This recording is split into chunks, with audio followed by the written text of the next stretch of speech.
Hi, welcome to Beyond the Fundamentals. In this video, we're in Acts chapter 12, and we're looking at Acts chapter 12, verse 4. Last time we were together, I promised that next time we came together on Sunday for our Sunday session that we would talk about the word Easter in Acts 12:4 and discuss whether or not it is a mistranslation. If you enjoy content on this channel, we invite you to support the channel. We very much appreciate those who already support the channel. We had a few people decide to support Beyond the Fundamentals for year-end giving, and we appreciate that. This is our first video in the new year. That helped us tie up some loose ends for sure. Also, last year was the first year we actually became officially an LLC. I'm against 501c3 as far as I am concerned for a few reasons. Not moralistically against it for other people. It just does not make sense for what I'm trying to do here for a variety of reasons. But we're actually an LLC with a tax ID number, all that kind of stuff. So we appreciate those who support, and we'll see how far this can grow in the coming years with support from people like you. So we're in Acts chapter 12, and we're talking about whether or not the word Easter is a mistranslation in Acts 12:4. So I want to show you the passage just for a second, and then we'll talk for a couple minutes about this. In Acts 12:4, now about that time, Herod stretched forth his hands to vex certain of the church. Now, we talked before about why this might be happening. It's probably because Herod's feeling a lot of pressure. He's supposed to be the king over Israel. He's a puppet king. He's not the legitimate king. He's appointed by Rome.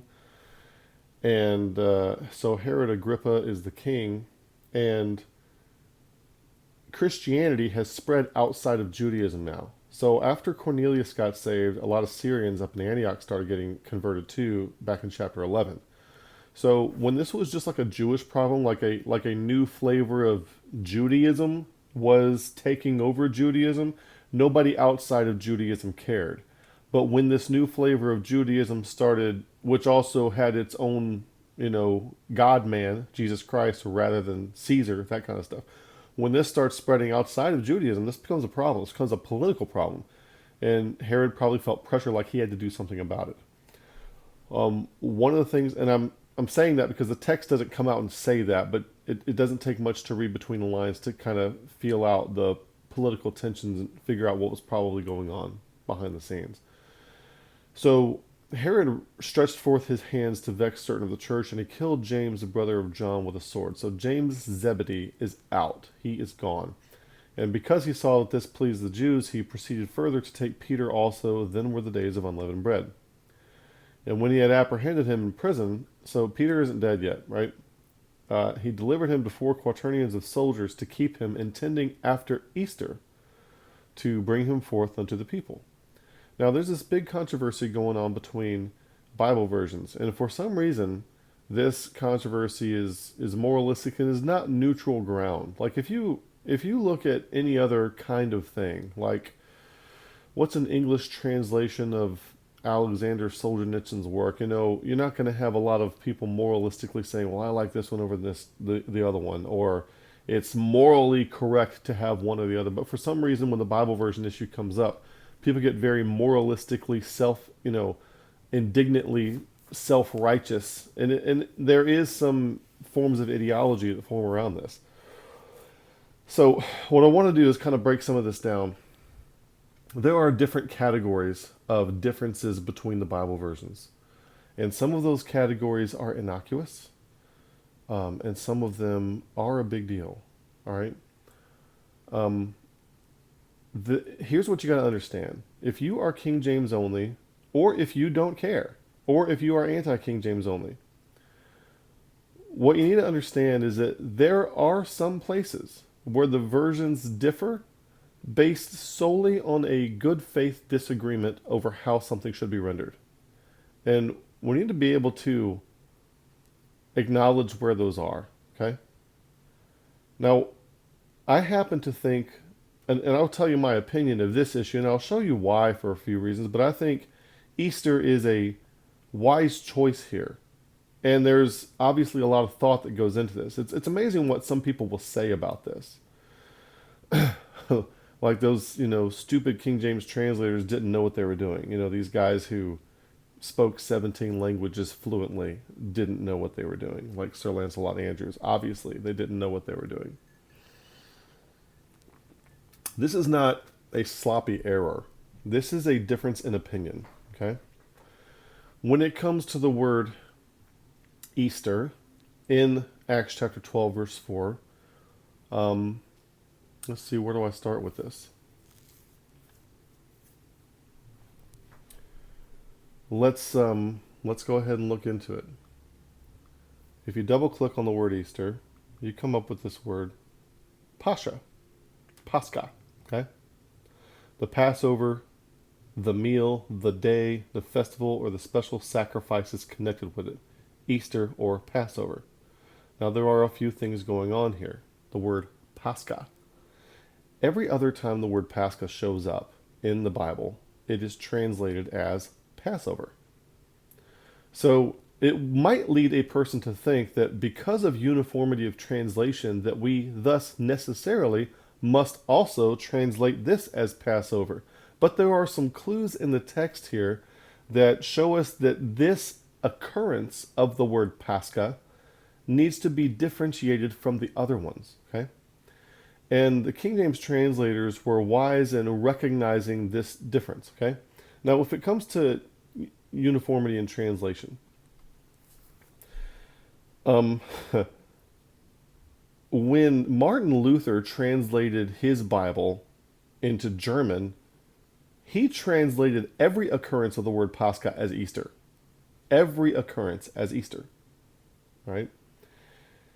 And here's something else you got to understand. The King James translators are doing their work between 1604 and 1611, okay? I lived in Italy for 2 years. If you're in Italy, and Italy is part of Europe, and in Europe there is a heightened awareness of what's going on in the other countries and how they speak, more so than what we're used to in the United States. In the United States, we're usually surrounded by, maybe less so these days, but we're typically surrounded by other states, all who also speak English. And so there's not really a lot of exposure or need to be proficient in other languages because they're not needed to get by. But what I found in Europe is that there are lots of people who can get by in 2, 3, 4, 5 languages, okay? They might not be fluent in all of them, but they can get by in them in other countries, like when they travel around. I traveled around with a friend of mine, Davide. He was Italian, and his wife was a JAG officer in the army, and I was there because I was in the army. And our families, we traveled to Croatia and Slovenia together. It's like a family road trip. It's kind of fun, and he could get by in Slovenian and in Croatian and a little bit of French, things like that, because he'd always lived there, and there's several languages floating around all the time. If you are in Italy and you want to say Happy Easter to somebody, the phrase is Buon Pasqua. Look it up. It's Buon Pasqua. It is not Buon Istare or Easter or something like that. It is Pasqua. It is Pascha. Okay? One of the problems that you have is that the word Pascha also is used for the word Easter in many places, in many locations, okay? And in other languages sometimes. If you were trying to convey something to an English-speaking person, okay? If you were translating from Italian to American English and they said Buon Pascha, Buon Pasqua, okay? It's from the exact same Greek word, Pascha here, okay? It even almost sounds exactly the same. It's from the same word. You would not say Happy Passover. You would say Happy Easter, or Good Easter. You know, if you want to do a dynamic, formal equivalence would be Good Passover. But what they are saying, they're referring to Easter. They're not referring to Passover. Okay? They're a good bit apart. The King James translators knew this. Now, there's something going on here. If you look at, let's see here, which one do I want to use? If you look at the calendar here, if you look at Passover, Passover occurs on the 14th day of Nisan. Okay, after Passover, Passover in the New Testament refers to the meal that is had on the first day of the, I can't even think of the word now. the festivities, I guess. On the first day of the festivities, that first night is the Passover. You have the Passover supper. The Passover is an event that happened back in the book of Exodus. We're going to look at that in a few minutes. And then after that, there is the days of unleavened bread. Okay, so when the King James translators are looking at the text, they see that what Luke says here is, then were the days of unleavened bread. Well, what does that mean? If I go back to my little Jewish chart and I see where the Passover takes place, what's unleavened bread? Well, that starts on the 15th. Passover's on the 14th. If I'm in the days of unleavened bread, I'm at least on the 15th of the month. So what that means is that the Passover, as you understand it from a Jewish perspective, is already past. Therefore, Herod is not still waiting for the Passover, intending after Easter, intending after Pascha, to bring him forth to the people.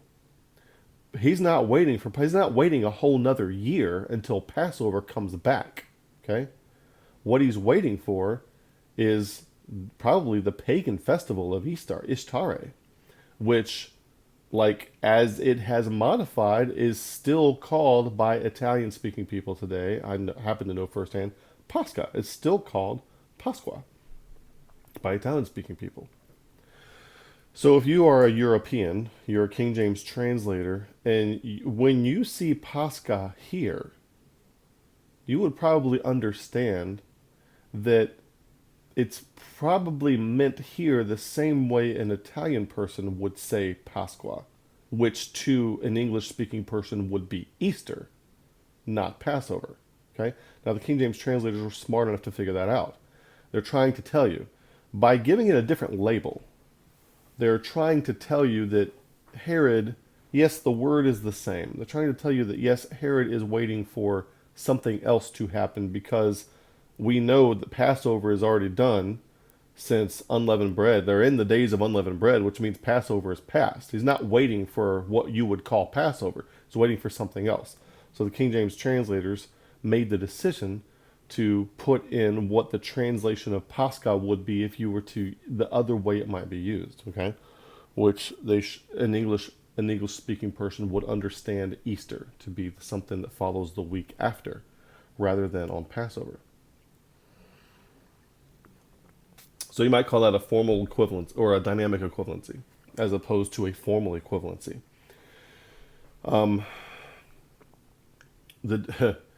The difference, a dynamic equivalency versus a formal equivalency, some people argue that one's better than the other, and it totally completely depends upon your audience and what you're translating. And so the NIV is very dynamically equivalent. In other words, a formal equivalent would be the exact rendering of the word in the other language.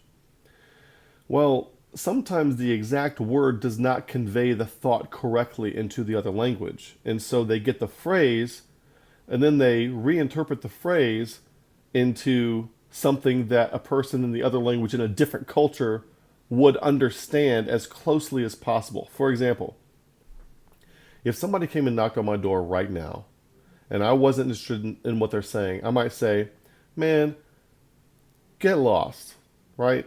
Now, that might be kind of rude, but I might say that. And if you were trying to translate that to somebody from another language, they might actually think that I am telling them to go be unfindable somewhere, okay? And a dynamic equivalent, they might completely do away with my words and say that Kevin said, no thanks, I'm not interested. So they might completely change my words because in the other language, get lost would be too confusing to them.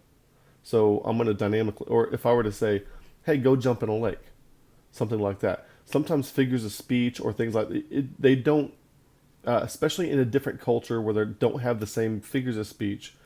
If you were to use the same figure of speech, formally equivalent, just translate the words exactly as they are, it would not make sense to the people in the other audience, in the other language, in the other culture, okay? One woman, I think, was in a different country trying to ask for ground beef. Now, in English, ground, grind, and ground, the floor, ground, sounds like the same. It's a synonym, okay? But in that language, she translated incorrectly from English, and she was asking for a cow with no legs, a cow that was on the ground because it had no legs. Okay? So that's a case where the formal equivalency was not good. There are people, you will encounter people who say all dynamic equivalency is bad and only formal equivalency is good. And you will have opposite ends where some people will say all dynamic equivalency is good and all formal equivalency is bad. So the NASB is actually more formally equivalent than the King James is. And the King James has a mix of formal equivalency and dynamic equivalency. There's a place where temples, as it's a reference actually to pagan temples, is referred to as churches. You think of the culture in which the King James translators are translating things. So it's a dynamic equivalency. And now that should raise a whole bunch of eyebrows, a whole bunch of other issues. But the church isn't the building. I know all that stuff. Okay, so you need to recognize when something is a legitimate error, and when something is a difference in opinion. Okay, to translate Easter in Acts 12:4, to translate Pascha as Easter in Acts 12:4 is a matter of informed opinion. Okay. It's a opinion about a properly rendered dynamic equivalency for English readers in 1611. And that's how you need to understand that. So is it an error? No, it's not an error. Okay? Now, if somebody were to translate and put Passover there, do I think that's the best rendering? No. But is it an error? I mean, are they getting the word wrong? No, it's not an error. See? It's a difference of opinion. And when it comes to matters like this, people on all sides of the Bible version issue, I recommend that you do not get all moralistic about things that are legitimately just differences of translating opinion. Now, not all things are like this. And what we're dealing with here is a case where we have the same word showing up in the new versions and in the King James, that kind of thing. It's the same Greek word. There are other issues with the Bible versions that should raise eyebrows some more. And what you need to understand about those, especially if you're new to this issue, is that all Greek manuscripts are not the same. People say, "Oh, this translates from the Greek more accurately." No. That's the problem. There is not the Greek. There are over 6,000 different kinds of, different fragments of Greek manuscripts and papyri and vellum and all this kind of, there's 6,000 different ones. And a lot of them don't agree with each other. And a lot of, like, you have like 2 books of Mark, for example, and one of them's like completely missing 8 verses and the other one has it. Which one's right? Which one's wrong? But that's an area of legitimate concern and debate where there's a lot of different opinions, a lot of different schools of thought. The woman taken in adultery in John chapter 8 is not in some Bibles. There are 17 missing verses. So what I'm trying to tell you is that it is not a what for what. It's the new versions are not a new attempt to translate the same Greek from which the King James was translated. There is also a difference of opinion about which Greek versions. There are different Greek versions out there. Which Greek version out there should be considered authoritative. Okay, so that's where some of the differences come in. And if you look at your NIV, it's missing 17 verses. Like probably the most famous one is Acts 8:37. It's missing Matthew 17:21 and Matthew 18:11, and the second half of Matthew 4:4. There's 17 complete verses missing. There's 220 something partial verses missing, and there's over 30,000 different other kinds of changes. Yeah, 30,000. I know there's only 31,102 verses in the Bible, and I just said 30,000. I did, and that's not a mistake. That's not a hyperbolic statement. That's a count. That's a quantified number. So if you're interested in this issue, you need to understand that there are some times where the Greek that you're translating is the same, and somebody has the opinion that it should be rendered this way, and somebody has the opinion that it should be rendered this way. And it's not smart or productive to call one of them an error necessarily. It's a difference of opinion, okay? So the King James translators didn't come across the word Pascha here and not know what it was and put the wrong word down. It's not an error. It's a difference of opinion. So I want to get that out of the way first. So also when you think about the translation issue, there are several issues. There are several problems with this. I don't know why, but for some reason, the people who use multiple versions of the crowd, who they, pick and choose whatever you want, or they prefer a new version or something like that, for some reason, they all seem to be against the King James. Now, they'll tell you they're not. I'm not anti-King James. But all they ever do is attack it. There's people like James White, who he'll say, I'm not anti-King James, but then all he does is attack it, okay? So and I don't exactly, I could speculate as to why, but I've been studying this issue since I was 16, seriously since I was 16. And of all the Bibles that have come out since 1881, there seems to be bad faith in the arguments on the sides of the new Bibles. Now, as far as I'm concerned, there's a lot of potentially legitimate, plausibly legitimate arguments for why we might need an updated translation. As far as not using the King James, like maybe you want to update the King James. So if you were to try that, that's fine, but everyone who says they're trying it, they don't do it from the same manuscripts, and they wind up changing things that introduce new errors into the text. Like people ask me all the time, what do you think about the modern King James, the MKJV or the modern English, whatever it is. It's supposed to be from the TR, but it's updated to modern language. Well, they make mistakes sometimes where they try to make things clear that are obscure in the text. And when you clarify things that are obscure in the text, you narrow the scope of possibilities. In other words, it's kind of like in quantum physics, you're collapsing the wave function prematurely. Something like that. If it's obscure in the Greek, it needs to be obscure in the English. Okay? Now, I'm not a fan of the ESV, but I will admit there are places in the ESV where they actually do a good job, where they follow the King James in keeping obscure things obscure by not collapsing the wave function. There are a few places where they do that. And in those places, I commend them. But by and large, when it comes to this, like everything since 1881, it's not just, you would think it's earnest, good faith people trying to give you a more up-to-date Bible. And that's not what's going on. There's a different set of theories behind what constitutes the underlying Greek and Hebrew behind what makes a good Bible. That's where the problem lies. It's not so much in the translation methodologies or anything like that. It's, getting rid of the these and the thous, and that's another issue. People don't understand.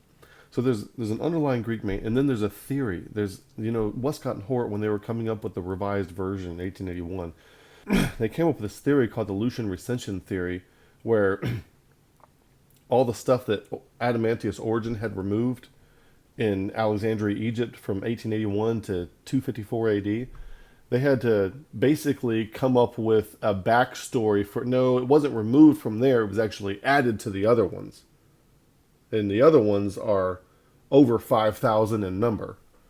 And they all match to a much greater degree than the Alexandrian and Vaticanus type and Sinaiticus type manuscripts. So their backstory for why there was more content in the Antiochian type manuscripts was that under Lucian they added a bunch of stuff and then made a whole bunch of cheap copies from all the stuff they added, on papyrus instead of vellum and things like that. Well, that's been discredited. It's been discredited thoroughly, the Lucian recension theory. And there's lots of information floating around out there about that. But all the theory behind the Bibles that are coming out are still based on that discredited theory. All right, so it needs to be done away with.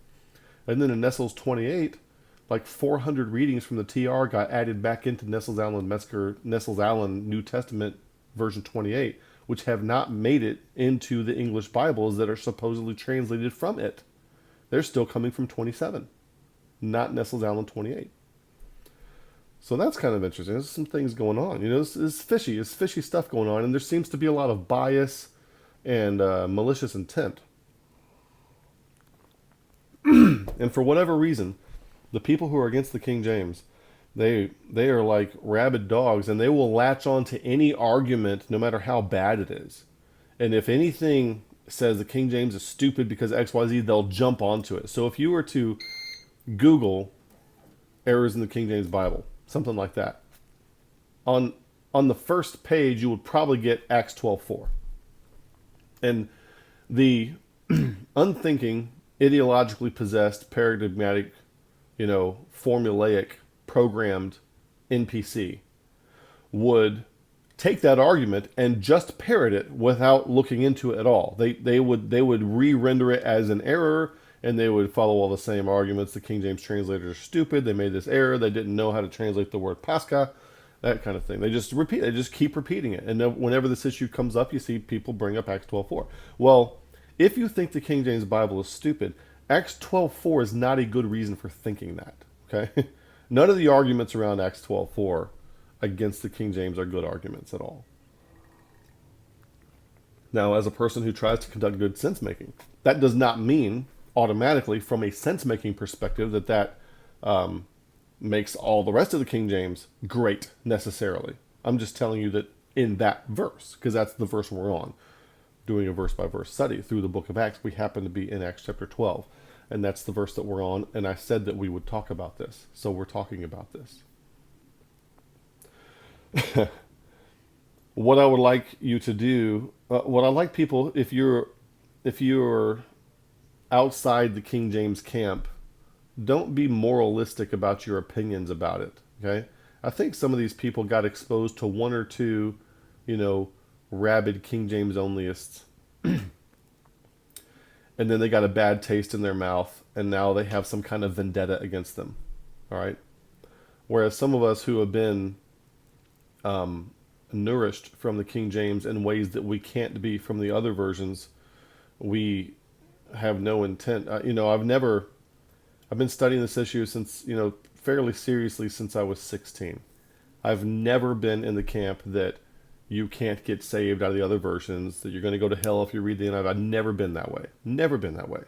I've always been in the camp where if you're witnessing to somebody and they happen to have a Bible, you show them how to get saved from their own Bible, from their own version. Doesn't matter what it is. Could be a Jehovah's Witness Bible, could be a Catholic Bible. Doesn't matter what it is. I don't care. And then whenever I've been the pastor of a church, I've never been the kind of person to tell people what kind of version they have to bring. You bring whatever you want. Whatever you want. I don't care. And I literally do not care. Bring whatever you want.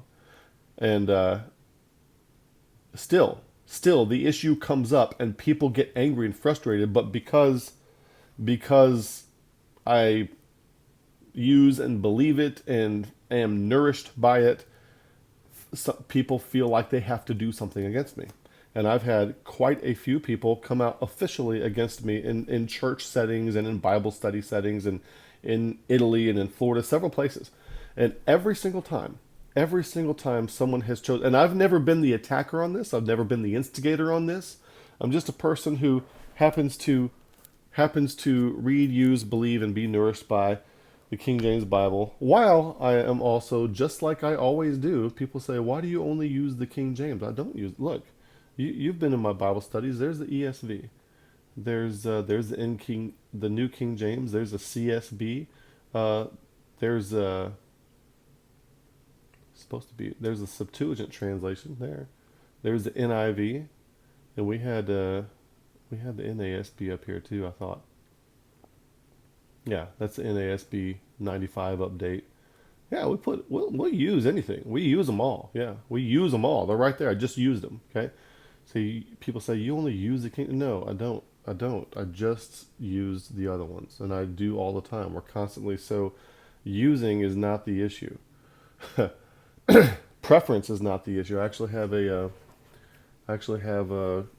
um, what is it called? The MEV, not the modern English version, the Third Millennium Bible, the TMB. I prefer that one, but it's got some errors in it, especially in the Second Thessalonians.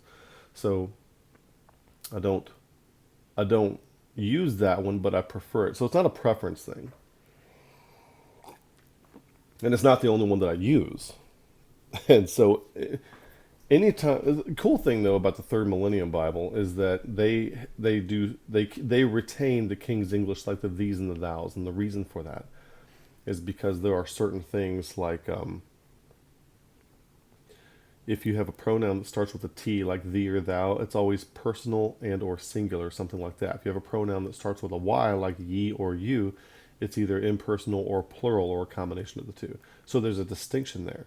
And then people don't understand the like if you have a thee or a thou, thou is a subject and thee is an object. There's things like that where you can get further granularity closer to the original language with the King's English, which is why the King James translators chose it, because you didn't have to write a Bible that way. People didn't speak that way.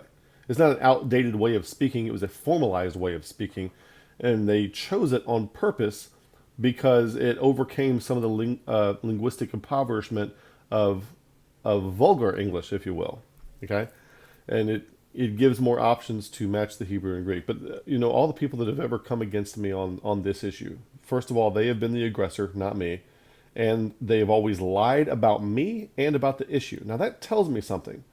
When I've been dealing with these kinds of controversies since I was 16, and I just turned 43, I've been dealing with these kinds of controversies since I was 16, and every time someone comes out on the other side and decides to single me out to attack me for this issue, they lie about me and they lie about the issue, and they're uninformed on the facts. Every single time has yet to not happen. Okay? Why is that? That tells me something. There's something. I don't know exactly what it is, but there's something that is in very bad faith on the other side of this issue. And I'm just a person trying to explore and understand truth. And I've looked into this issue and I've been willing to change my mind. I've been open about it. I got my degree in theology from a school that recommended the NASB, and you had to use that in the classroom. Okay? So that was kind of fun. I was at the University of Mobile and I was getting a lecture from the professor who was talking about the parallels in the New Testament. And we were taking a New Testament class and we were talking about the Synoptic Gospels, Matthew, Mark, Luke, and John. And we had this textbook that was, the parallel Greek passages from the Greek text. That's what he said. Bam, my hand goes up. And I said, Mr. Professor, sir, which Greek text? He didn't even know. I'm like, are we talking about Stephanus? Are we talking about Beza? Are we talking about Nestles, Alan Metzger, the UBS Greek text? Are we talking about a particular set of manuscripts? Are you talking about Vaticanus or Sinaiticus or Alexandrinus? What are you talking about? What do you mean the Greek text? What are you talking about? He had no idea. So there I am, a young college student, this 20-something, and my professor is twice my age at least, probably almost 3 times my age, and had no idea what he was talking about. No idea what he was talking about. And I'd only been studying the issue for about 5 or 6 years at that time. And I'd already talked circles around this guy. I just wanted to know, which Greek text are you talking about? I mean, you just gave us this textbook. You said we had to have this textbook that had all the stuff laid out in parallel, one of those parallel versions that we had to study. And I'm like, okay, which Greek text does this come from? You couldn't even tell me. And then they play all kinds of games with this issue. For example, if you talk to James White, he will say that he carries around a little Greek New Testament in his pocket all the time. Got my little Greek New Testament in my pocket. I'm gonna come out and I'm gonna read to you from the Greek. We'll deal with it in the Greek. It sounds all big and fun, but if you open up that Greek New Testament, what you're gonna get in there is something called minuscules. What is minuscules? If you look on this right here, it's what we would call lowercase. All the scholars agree that the original autographs were written in minuscule. And so when Nessel's-Allen comes out with their Greek text, guess what? It's in minuscule, and there are spaces between the words. But did you know that James White subscribes to a theory, and you know, ETL, you know, all the people like that, and Nessel's-Allen, all those guys, they subscribe to a theory that the oldest, best manuscripts that should be used are certain ones, and if you open those up, do you know what you get? You get all uncials, what we would call capital letters. It's all uncials with no spaces between the letters. They actually have to use the they actually had to use the Antiochian text with the minuscules to find out where to space some of the letters, where the spaces are between some of the words. So the oldest, best manuscripts are written in uncials, and then he's going to pull a Greek New Testament out of his pocket and say, "Yes, I read this Greek New Testament," and guess what? It's in minuscules. Where'd they get that idea from? The Antiochian manuscripts, which they say are inferior. But why did he want to replicate them then? You see how the game is played? There's so much. I don't even know why all the ideology around this issue exists. I don't know why it exists. Personally, I get this. I can sense that there's something not right. My spidey sense acts up. I can sense that there's something not right on the other side of this issue. And you're talking to a person who genuinely would be interested in a good faith attempt for an updated English translation of the Bible. Now, while I'm in favor of that effort happening, because of the trend and the way things are, I don't ever think it's going to. But there are some reasons why it doesn't matter, and hopefully I'll get to those. Now, I want to show you some writings from some people who have some opinions about this, and we're going to go into this a little bit, try to wrap this up before we go over the 1 hour mark, so I got to talk a little bit faster. Now, before I show you anything anybody has written, I have to show you this statement, because when I have guests on my channel, sometimes I get these comments from some YouTube commenters, and they think that I believe all the guests on my channel, and I'm in agreement with them, and they think that I believe every book that I access. And those of you who listen to the channel more often, you know better than that. And here's my stance. Whenever I'm accessing a book written by a human, or if I have a guest on the channel, no matter who it is, talking to anybody else, the statement, and I got this from Peter Lindbergh's The Stoa. He says, "Today I'm exploring with," and then he says the person's name, right? Exploring with so-and-so, insert the person's name. "Before we begin, I'm going to anchor myself into an exploratory mindset. My intention is to engage in this dialogue in the spirit of exploration. I'm not here to agree or disagree, but to be a performative agnostic and to understand my interlocutor's map of reality and possibly explore new territory together. That being said, so-and-so, whoever it is, welcome to," and then I would say Beyond the Fundamentals, but they would say welcome to the Stoa or whatever it was. So I completely ripped that from Peter Lindbergh, but I think it's really good because, and you need to understand on this channel, when you see me quote, when you see me display things, I'm about to display things from Ruckman and Gipp. And when I display them, you need to understand this is my mindset.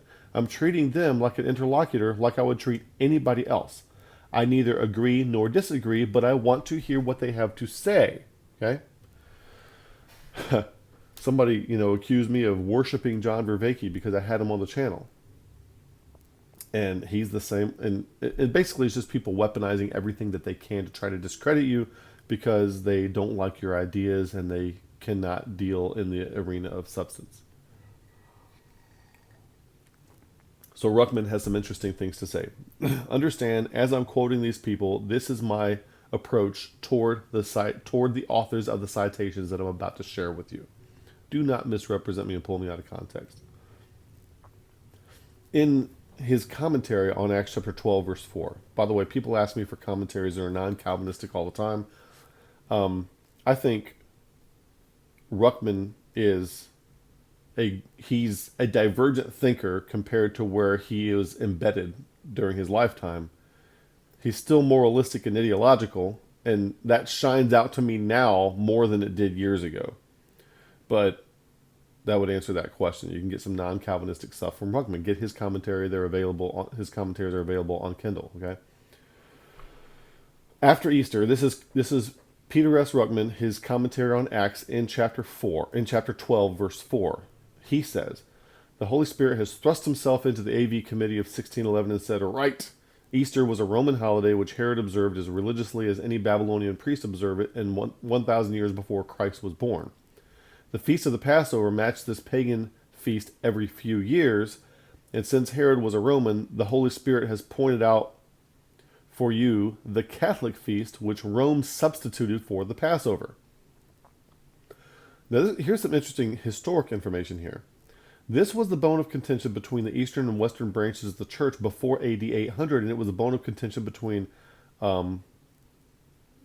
Angles, who were angels, who were converted under the preaching of Alban Columba Angles and St. Pat, and the papal emissaries who invaded England under Augustine, AD 601, not Augustine of Hippo. The date of Easter was the center of this dispute.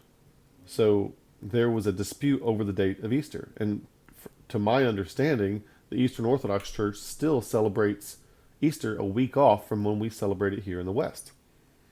So that dispute is still out there. There's a difference in agreement. It's a week apart.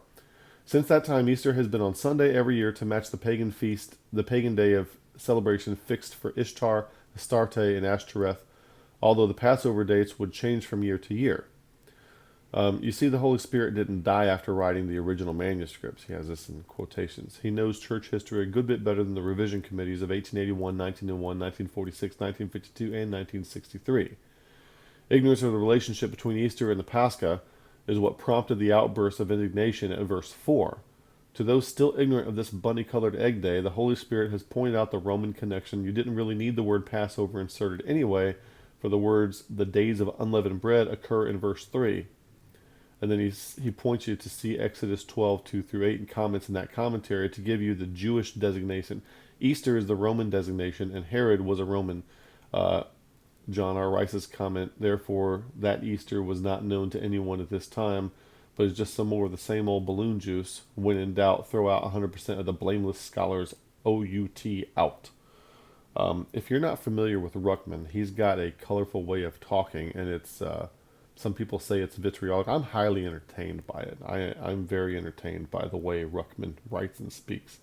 It's fun to me. Some people can't stomach it, and they start to feel nauseated, and they have to leave the room, that kind of thing, which is all the more reason to read it, as far as I'm concerned. So that's been going on there. You have this connection, the historic information around the controversy over the date of it. Now, Sam Gipp has some more detailed information about this. In his book, The Answer Book, question number 2 is, isn't Easter in Acts 12:4 a mistranslation of the word Pascha, and should it be translated as Passover? Now, I've already told you it's not a mistranslation, it's a difference of opinion, okay? So his answer, now remember, I'm giving you his answer. No, Pascha is properly translated Easter in Acts 12:4, as the following explanation will show. The Greek word, which is translated Easter in Acts 12:4, is the word Pascha. This word appears 29 times in the New Testament. 28 of those times the word is rendered Passover in reference to the night when the Lord passed over Egypt and killed all firstborn of Egypt, Exodus 12:12, thus setting Israel free from 400 years of bondage. The many opponents to the concept of having a perfect Bible have made much of this translation of Pascha. Now, you need to understand, when it comes to the King James Version issue, I do not see the issue the same way other King James proponents see it. So when you see some of the way some of these guys write these things, do not assume that I agree with them in their posture towards the issue. Coming to the word Easter in God's authorized Bible, they seized upon it, imagining they have found proof that the Bible is not perfect. Fortunately for lovers of the Word of God, they are wrong. Easter, as we know it, comes from ancient pagan festival of Astarte, also known as Ishtar, pronounced Easter. The festival has always been held in late the month of April. It was in its original form a celebration of Earth regenerating itself after the winter season.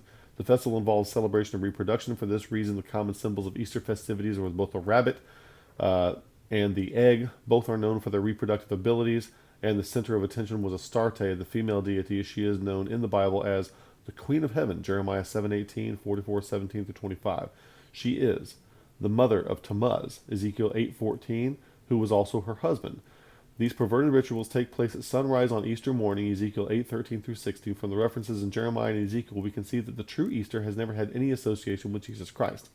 Problem. Even though the Jewish Passover was held in mid-April, the 14th, and the pagan festival Easter was held later, the same month, how do we know that Herod was referring to Easter in Acts 12:4, not the Jewish Passover? If he was referring to the Passover, the translation of Pascha as Easter is incorrect. If he was indeed referring to the pagan holiday Easter, then King James Bible must truly be the very word and words of God, for it is the only Bible in print today which has the correct reading. Okay.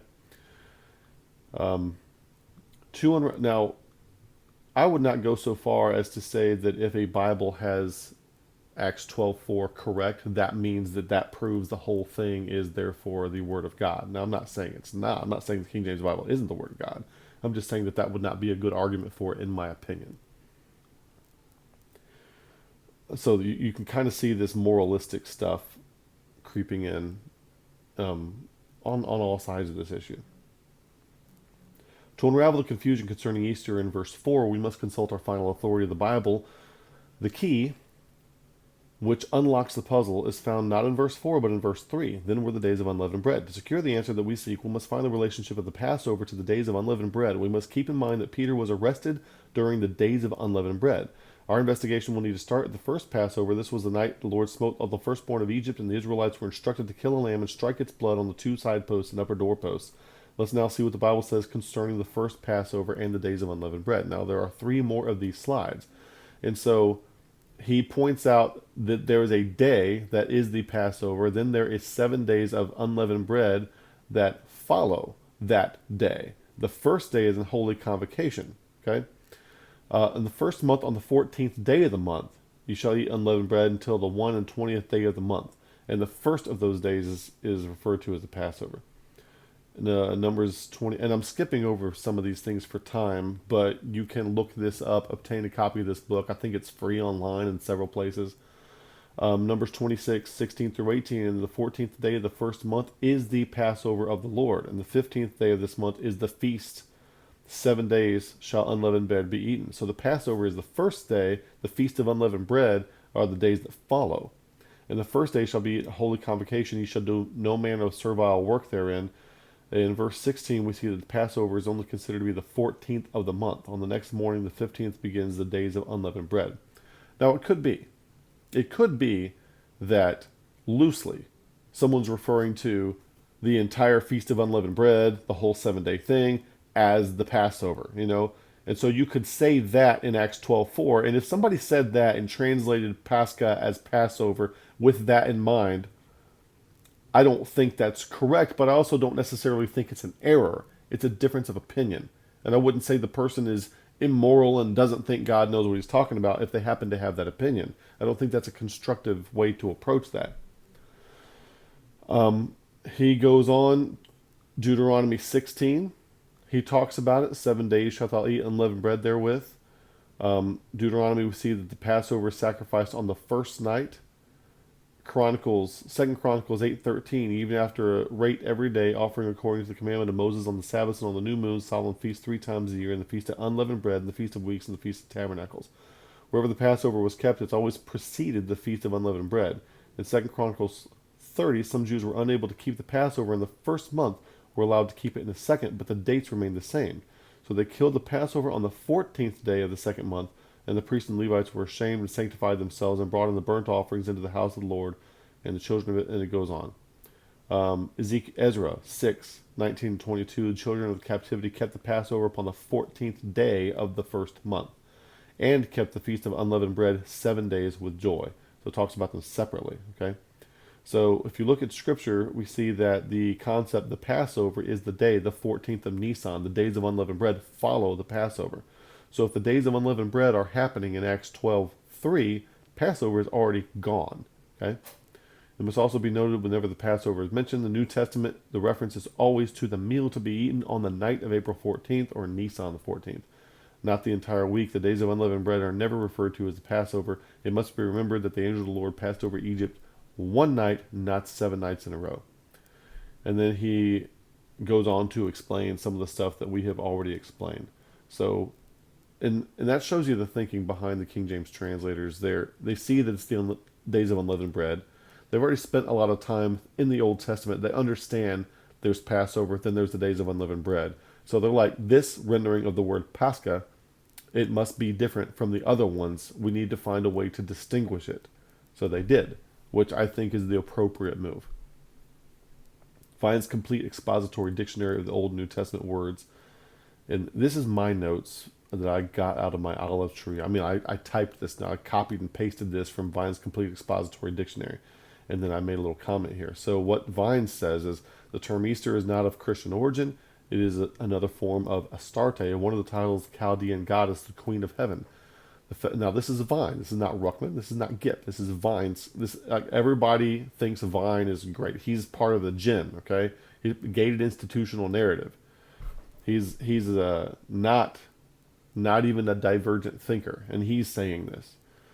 The festival of Passover, held by Christians in post-apostolic times, was a continuation of the Jewish feast. From this Pasch, the pagan festival of Easter was quite distinct and was introduced into the apostate Western religion as part of the attempt to adopt pagan festivals to Christianity.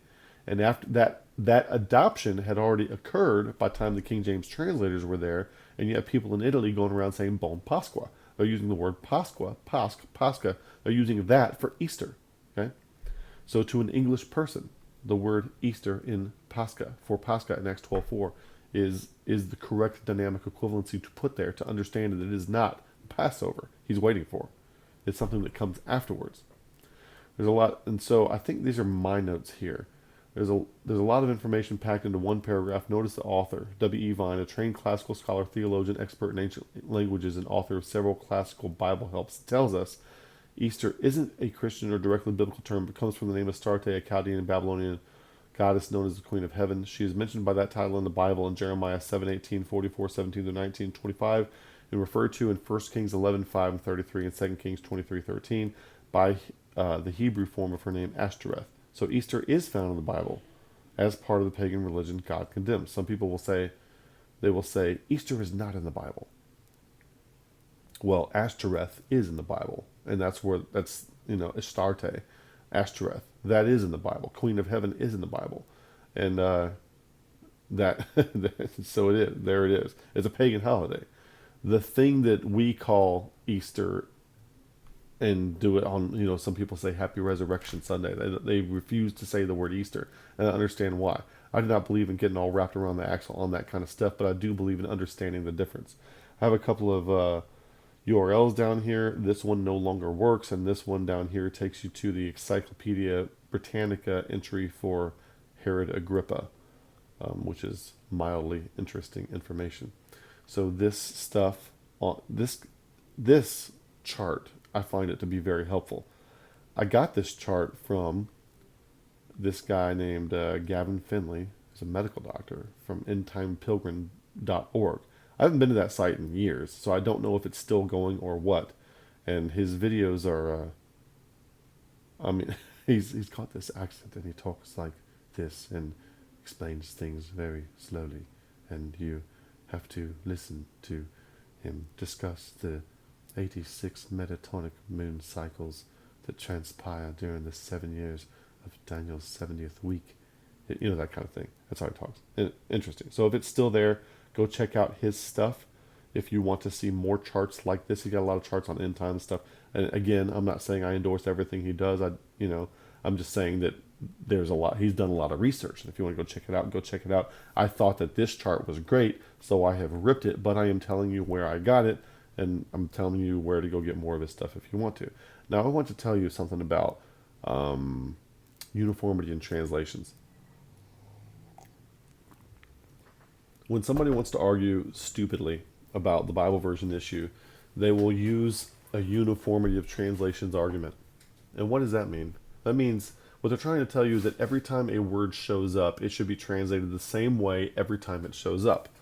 And I am here to tell you that one of the reasons that is the stupidest argument you ever heard in your life is because no Bible version does that. No Bible version does that. And no competent translator would recommend doing that for any translation work. Say they're translating the works of Shakespeare into Spanish or Swahili or something. They would never recommend doing that. You never have uniformity of translation of words. Words, you're not translating words, you're translating thoughts. And context can very much change what a word means. Okay? Very much change what a word means. We talked about some of this earlier.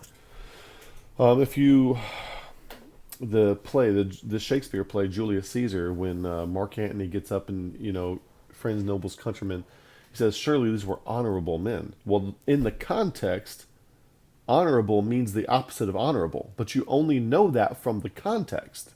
Okay, so if you were translating that for somebody else, you may have to clue them in on that because they might miss it otherwise. That kind of thing. Context is everything. It is everything. It is everything.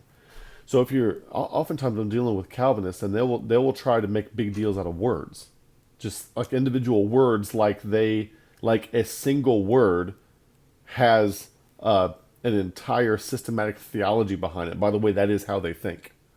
They'll think the appearance of a word. What does the word mean? Well, we can talk about that, fine, but what's the context say? What is the thought being intended by the author here? What is he trying to say? I want to give you some examples of this.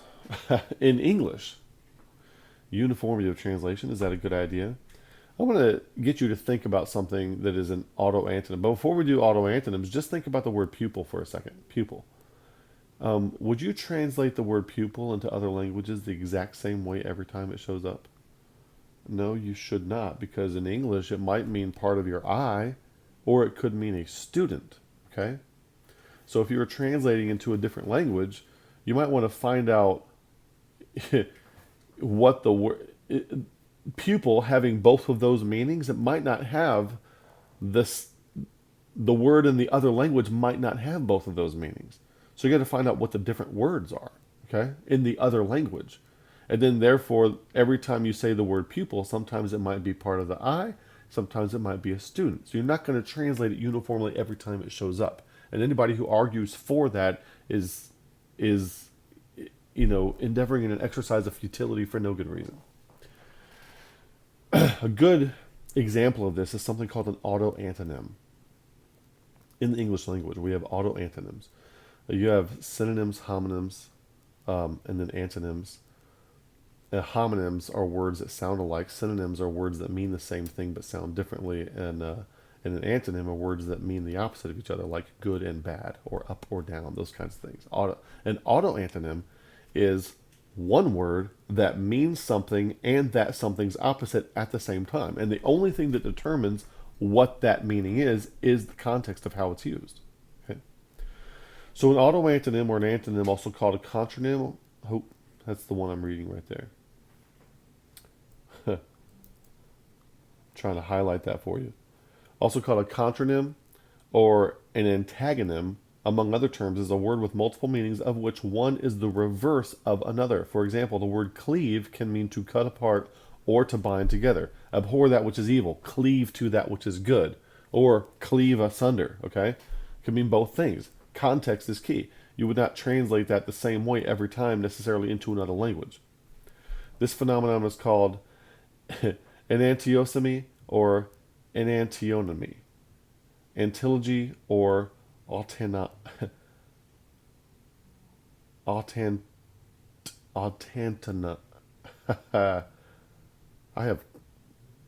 My brain's not working right now. Autantonymy. I tell my kids to sound things out all the time, and I can't do it because I'm on camera and I feel nervous. An auto-antonym is a word or a phrase which contradicts itself. That is, it has two distinct meanings which are opposite. Such words are sometimes called Janus words, after the two-headed Roman god, or antagonyms or contronyms. Some examples include all over, available everywhere, also no longer available. So I put together a list of these. I just Googled this, and I copied this off a site where you can Google antonyms, auto-antonyms. Okay? So I put together these auto-antonyms, and some of these are pretty. Think about uniformity in translation when it comes to Bible version issue. The word bolt could mean to secure in place or to dash away suddenly. context would matter. Buckle could mean to fasten something, or it could mean to come undone, or give way or collapse. He was he was trying to clutch. It was the last minute of the finals, but he buckled. That kind of thing. Cleave could mean adhere to, or to stick together, or to cut apart, or to divide. Clip could mean to fasten together, to hold tightly, to cut apart, or cut off. Comprise goes both ways. That actually cleared up a few things for me learning this. Custom, usual or normal, or special or unique. Like, it's a custom around here to shake hands, or he has custom wheels on his car. Means two different things. Dust, fast, fine. Fine could mean just meets the minimum standards, or it's considerably better than average. And then you go on, and you can look at this list yourself. You can Google this, Google auto antonyms, and look this list up yourself, and think about this. This ought to clue you into context. Context means everything with the meaning of words. Now, I'm just looking at auto antonyms here, but there are, even if a word is not an auto antonym, words do have a semantic range. They have a variety of meanings, and the variety of meanings might not have opposite meanings, but a variety of meanings. And they call that a semantic range of a word. And so when it comes to translating work, the idea that something would be uniformly translated, a word would always be translated the same way every time it shows up, would be ludicrous. That'd be dumb. Nobody would do that. Nobody would recommend doing that. Nobody worth half their salt in translating. And when it comes to translating, you would think that translating is science, but there's an art to it too, and any translator is also going to have to do some interpreting as they translate. They're going to have not just take the words and give you the word in the other language, but they're going to have to take the thought and reconvey that thought for the person in the other culture and in the other language. Because thought for thought is different than word for word. And in many cases, thought for thought is a better rendering to where you're trying to put the thought down in the other language. So when it comes to Acts chapter 12, verse 4, should Pascha be translated the same way every time it shows up? Absolutely not. The context tells you otherwise. The context tells you that we're in the middle of the days of unleavened bread.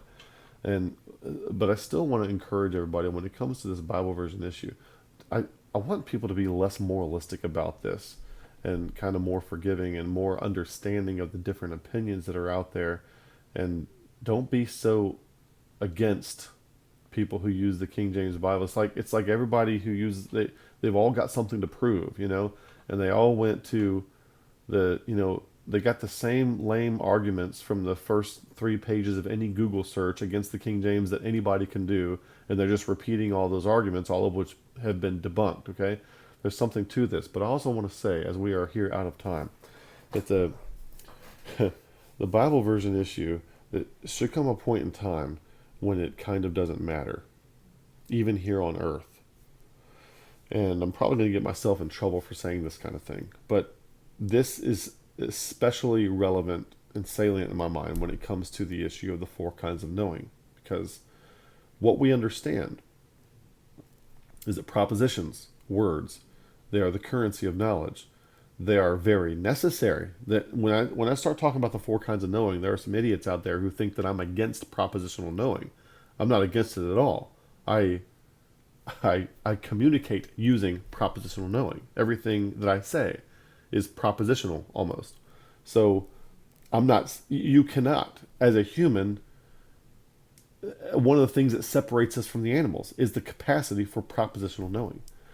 But one of the problems we do with that is we reduce everything. We have propositional reduction. We reduce everything to propositional knowing. When you understand the proper role of propositions, statements, cats are mammals, they are pointers towards something.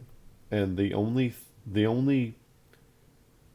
way they would have any meaning is if the other person agrees at that which they are pointing.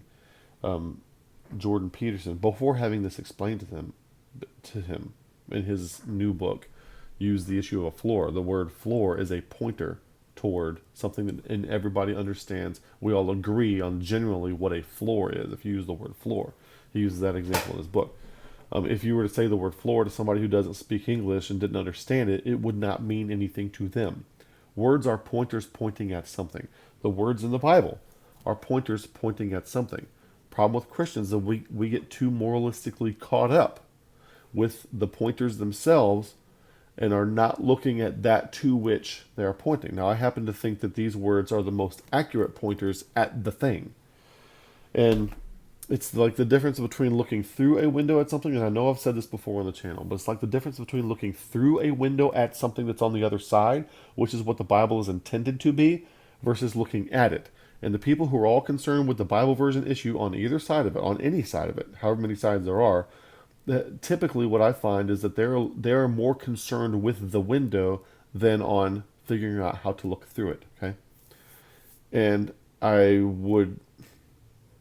there are people who are staunchly King James only, and you would think that I would agree with them, and I don't. And I think they're looking at the window and not through it. And there are people who are against the idea, and I think they're looking at the window and not through it. And when you look through the window itself becomes transparent. And whether or not the window has any specks or dead bugs or anything like that on it, you stop noticing those things. Those things kind of blur and fuzz out, and then you're seeing whatever is beyond those things. Like you're looking through your windshield, and your windshield has a crack on it. When you're looking at the road and the other cars and those kinds of things when you're driving, the cracks and the bugs on your screen, those things kind of seem to disappear to you. It all becomes transparent. It becomes transparent like glass. That is kind of how these things become. When you have not seen the view, then other people's descriptions of the view, the pointers, the words, you hold them as super sacred because that's all you have that points you toward the view you haven't seen yet. Well, when you see what this book is pointing at, it suddenly then becomes transparent like a window. Now I'm really going to get tossed out for this. And the wording itself also becomes transparent and fungible to a degree. And when you have seen what this book is pointing at, and you paraphrase it either in a sermon or a lesson or something like that to somebody else, you're not going to necessarily be quoting word for word what this says, but it doesn't mean that there's no fidelity in what you're saying. So once you've seen the thing, I mean, remove religion from it altogether and say you're talking about this, like you're talking about the Grand Canyon or something like that. I've actually never been to the Grand Canyon. And so when I only have other people's descriptions, and I've seen videos, I've seen pictures, all that kind of stuff, but I've never actually explored, like experienced the grandeur of beholding it for myself in that space. I can only have other people's description of it. And the only thing I could do if I was trying to convince somebody else that I had been there, I would have to copy somebody else's wording of what they said when they went there. And I would have to imagine it and make it up. And then a discerning person could probably sense that I wasn't actually there if they're listening closely. And that's how a lot of Christians are with the Bible. They're so concerned with having truth that they haven't seen the thing. And the more focused somebody is, like me with the Grand Canyon, I have to focus on what other people have said about the feeling of being there because I haven't been. Once I have been there myself, I will be able to speak for myself, and all those other words pointing toward that will not matter to me anymore. They will become transparent to me. Same thing with the Bible issue. Once you have seen it, the words kind of start to become transparent to you. Now, one of the biggest problems people say when it comes to the issue of truth, I have a video out there called "So What If the Bible Is True?" And one of the biggest mistakes that we are making as Christians is allowing people, especially our young Christians, our children that we're trying to train up in the nurture and admonition of the Lord and all that kind of stuff. We're trying to train them up. And they're turning, 20, 21, 22, and they think that because they have something in having mode that they can call truth, they think that that equals the embodiment of that truth, right? And what they don't know is that these true things are pointers to an infinitude of truth. What that means is that there's a lot you don't know.